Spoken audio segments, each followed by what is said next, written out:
La Journée mondiale des malades a aussi été célébrée en Terre Sainte, comme dans le monde entier. À l'hôpital Saint-Joseph de Jérusalem, les patients hospitalisés n'essaient pas d'ajouter de jours à leur vie, mais de donner de la vie à leur jour. Le 5 février, le pape François s'est rendu aux Émirats arabes unis. La visite a approfondi le thème du dialogue interreligieux et a rappelé la rencontre de Saint François avec le sultan Malek el-Kamil. Les jeunes de Bethléem partagent leurs expériences lors des Journées mondiales de la jeunesse au Panama. Le 8 février, l'église maronite a célébré la fête de Saint-Maron en présence des responsables de différentes églises. Un centre d'études et de recherche a été inauguré pour les habitants de Bethléem émigrés à l'étranger, Dar el-Sabag, à l'intérieur d'un des plus anciens bâtiments situés dans la rue de l'Étoile à Bethléem.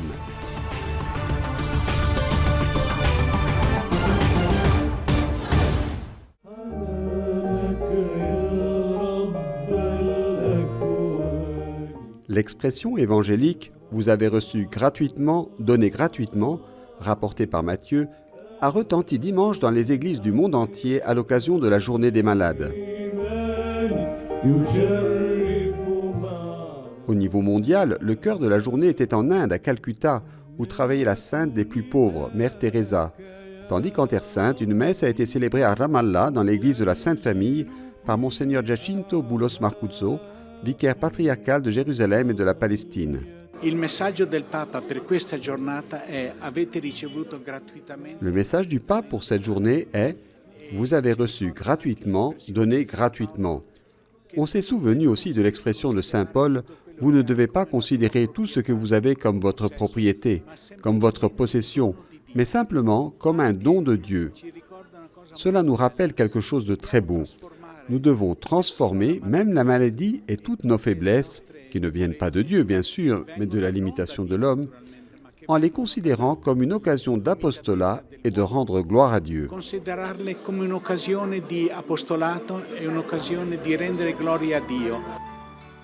Cet apostolat, cette occasion de rendre gloire à Dieu, resplendit à l'hôpital Saint-Louis de Jérusalem. Ici, en fait, dans ce qui était une structure née dans un vieil hôpital médiéval pour les pèlerins, une douzaine de religieuses, assistées par des volontaires, s'occupent d'une cinquantaine de malades, chrétiens, musulmans, juifs, dans une atmosphère interreligieuse.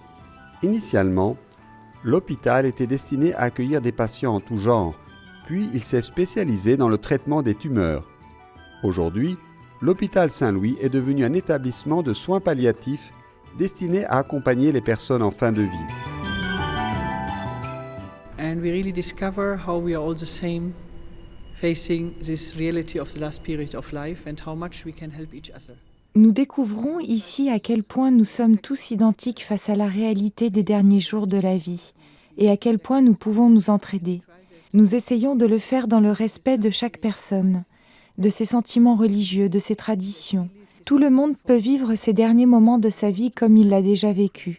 S'il veut prier, il le fait.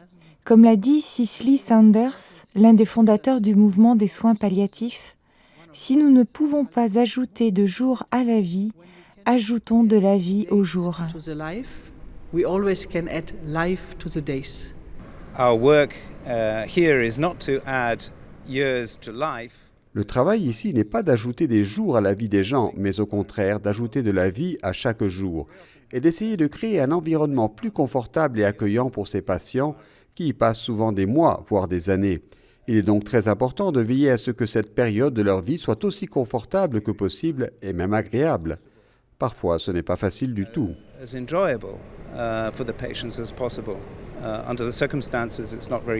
Je suis malade, j'ai une tumeur généralisée. J'accepte tout ce que Dieu veut avec amour et joie. Ce qu'il veut, il peut le faire.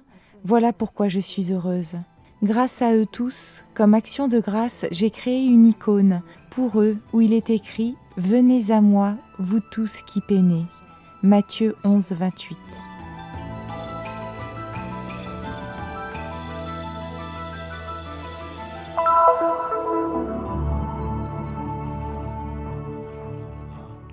Le pape François a fait un nouveau voyage en se rendant cette fois-ci à Abu Dhabi, dans les Émirats arabes unis.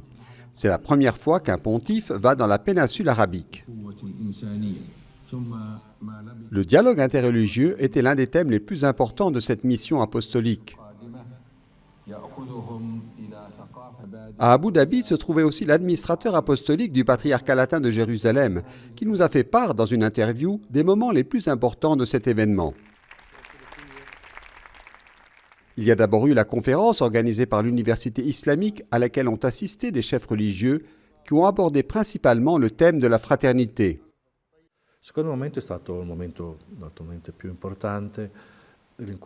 Le deuxième moment a été le plus important, la rencontre du pape avec le grand imam d'El-Azhar. Rencontre historique qui a marqué l'histoire récente du Moyen-Orient et surtout les relations entre chrétiens et musulmans. La storia recente del Medio Oriente e delle relazioni tra cristiani e musulmani soprattutto. Enfin, l'archevêque a rappelé la messe célébrée par François pour 140 000 chrétiens. Frère Ibrahim Faltas de la Custodie de Terre Sainte était lui aussi à Abu Dhabi et nous a parlé du congrès auquel ont assisté 700 personnes de 200 pays représentant des religions du monde entier. Ils ont parlé de la fraternité, de l'importance d'accepter l'autre, d'être frère, et ils ont beaucoup utilisé ce terme, frère. Nous devons tous être frères. Le point culminant de la réunion a été la signature du document sur la fraternité humaine pour la paix mondiale et la coexistence commune, signé par le pape François et le grand imam d'El-Azhar. Le texte en lui-même est déjà important, mais aussi la déclaration commune sur l'importance de ce texte qui a été faite conjointement.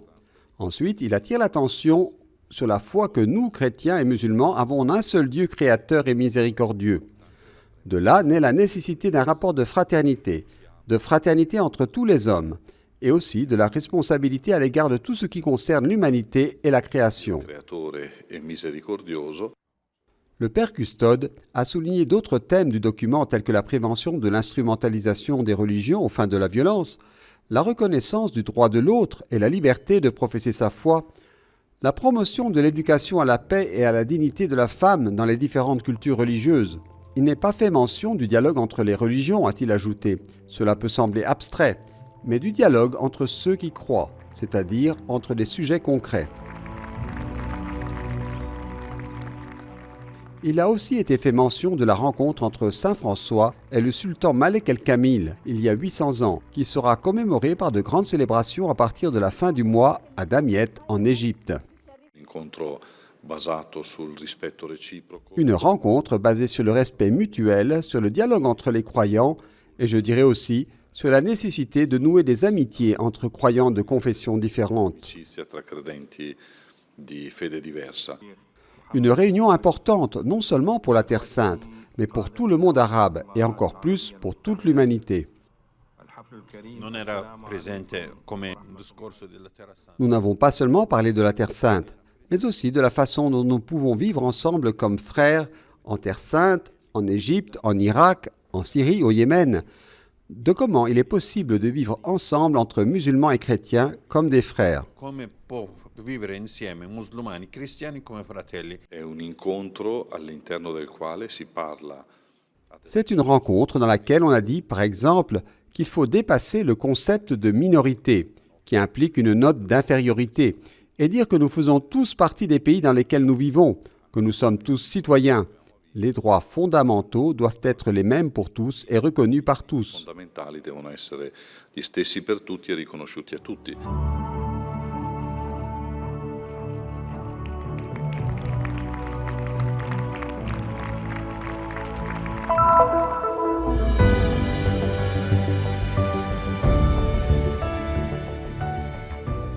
Les Journées mondiales de la jeunesse ont rassemblé au Panama des participants de 156 pays.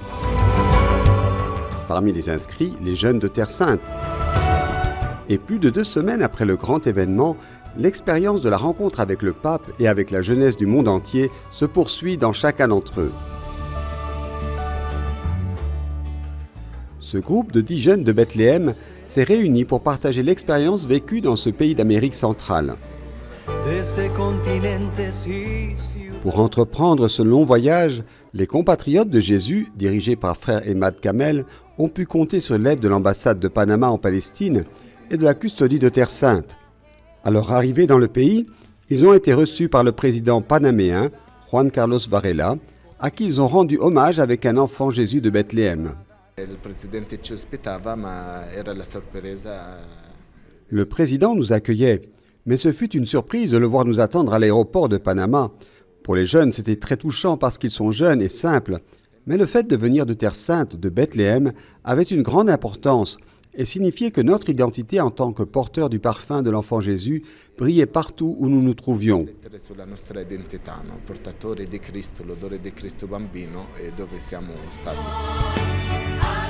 Une expérience importante pour ces jeunes, aussi bien sur le plan spirituel que culturel. كانت تجربة كتير حلوة شفنا البابا وكان في كتير شباب مسيحيين شفنا كيف الإيمان موجود بين الشباب. Nous avons vu le pape et de nombreux chrétiens. Nous avons vu la foi qu'il y a chez les jeunes, les hommes et les femmes d'autres pays. Ce fut une expérience spirituelle douce et belle. Le pape est passé parmi nous et c'était palpitant de le voir de près. Au cours de l'échange d'expériences, chacun a jugé intéressant d'avoir attiré l'attention des personnes venues du monde entier au Panama sur leur provenance de la Terre Sainte. Beaucoup sont venus chez nous quand ils ont découvert que nous étions de Terre Sainte et ont dit que c'était merveilleux de nous voir. Quand nous avons réalisé qu'ils ressentaient quelque chose de spécial, nous nous sommes souvenus que nous venons d'ici.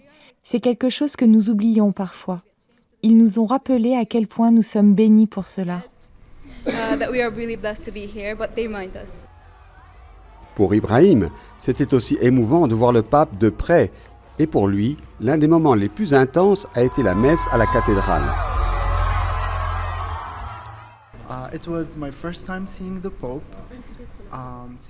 C'était la première fois que je voyais le pape ainsi, face à face. J'ai été touché quand nous sommes allés à la cathédrale de Panama, un temple abandonné qui a été restauré pour une messe avec le pape.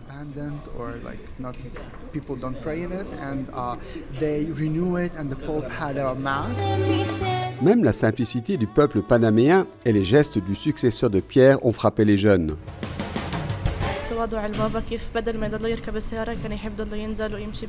J'ai été impressionné par l'humilité du pape, qui a tenu à marcher parmi les jeunes pour les voir de près. C'était une expérience fantastique. C'était un jour spirituel.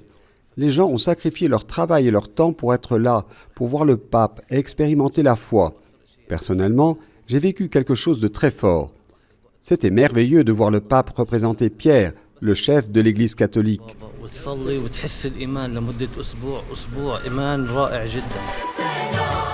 Et après avoir semé dans la bonne terre, il est temps d'en récolter les fruits.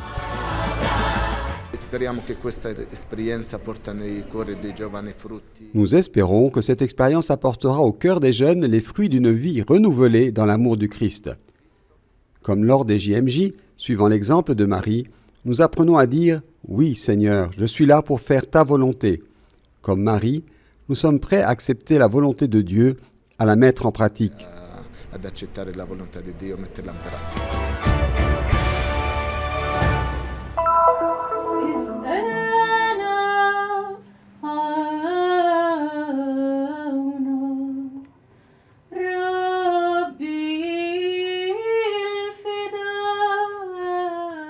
Dans le couvent maronite de Jérusalem a été célébrée la fête de Saint Maron, leur patron. La messe solennelle a été présidée par le vicaire patriarcal de l'église maronite de Jordanie et de Terre Sainte, Monseigneur Moussa El Haj, en présence de paroissiens, de prêtres et d'autorités religieuses.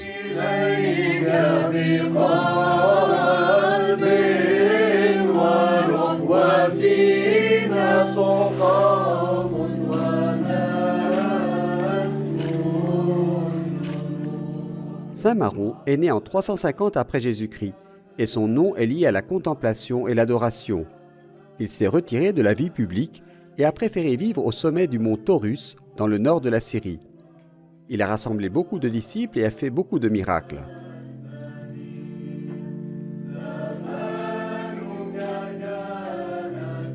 هالكنيسة يلي ولدت من رحم الألم إذا بدنا نرجع لبداياتها La présence de l'Église dans la ville sainte a un but, rendre témoignage au Seigneur en suivant l'exemple de Saint-Maron, en nous efforçant d'être le grain de blé qui meurt dans ce pays pour donner 100 fois plus de fruits pendant de nombreuses années. Dans son homélie, le vicaire patriarcal a souhaité la bienvenue aux personnes présentes et a loué le courage du pape François lors de sa visite aux Émirats arabes unis pour la signature du document Fraternité humaine pour la paix et la coexistence dans le monde.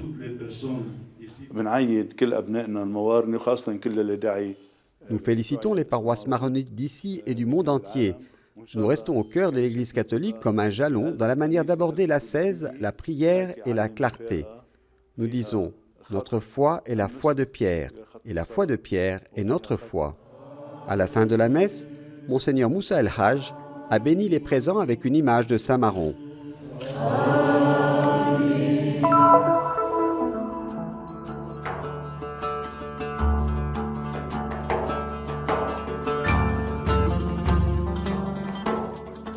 On assiste à une renaissance culturelle pour la rue de l'Étoile, l'une des rues les plus anciennes de Bethléem, classée au patrimoine mondial de l'UNESCO depuis 2012. Depuis la reconstruction et la réhabilitation de plusieurs bâtiments, grâce au Centre pour la conservation du patrimoine culturel et à la ville de Bethléem, jusqu'à l'ouverture d'un centre d'études et de recherche sur les émigrants dans Dar es Sabag, considéré comme l'un des plus importants édifices historiques de la ville. حوش الصباغ يعد أقدم الأبنية لأنه النواة. Houch El Sabag est considéré comme l'un des bâtiments les plus importants. Construit au milieu du 19e siècle, il a été l'un des premiers édifices construits sur la route royale pendant la période de réforme ottomane. C'est à cette époque que les habitants de Bethléem ont été autorisés à posséder des terres et à construire des maisons sur les rues principales comme la rue Royale, aujourd'hui connue sous le nom de rue de l'Étoile. تحديداً على الطرق الرئيسية ومنها الطريق السلطاني اللي اليوم يعرف بشارع النجمة.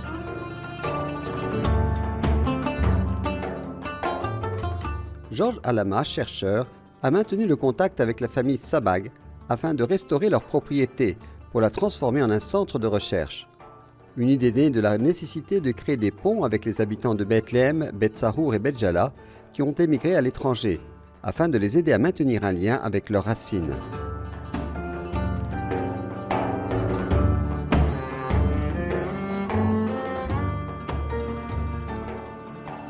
عائلة الصباغ هي أحد أهم العائلات بحمولة الحريزات. La famille Sabag est l'une des plus importantes descendantes de la famille Houraïzat.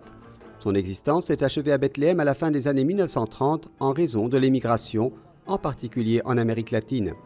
Aujourd'hui, la famille Sabag est l'une des plus nombreuses, en particulier au Chili, et nous avons pu convaincre M. Alberto Cassis Sabag de se réapproprier un tiers ou une partie de l'immeuble qui appartenait jadis à sa mère pour nous le donner et inaugurer ainsi un centre de recherche pour les Éphratiens expatriés. واللي بضم خيرة الباحثين الموجودين اليوم في مدينة بيت لحم.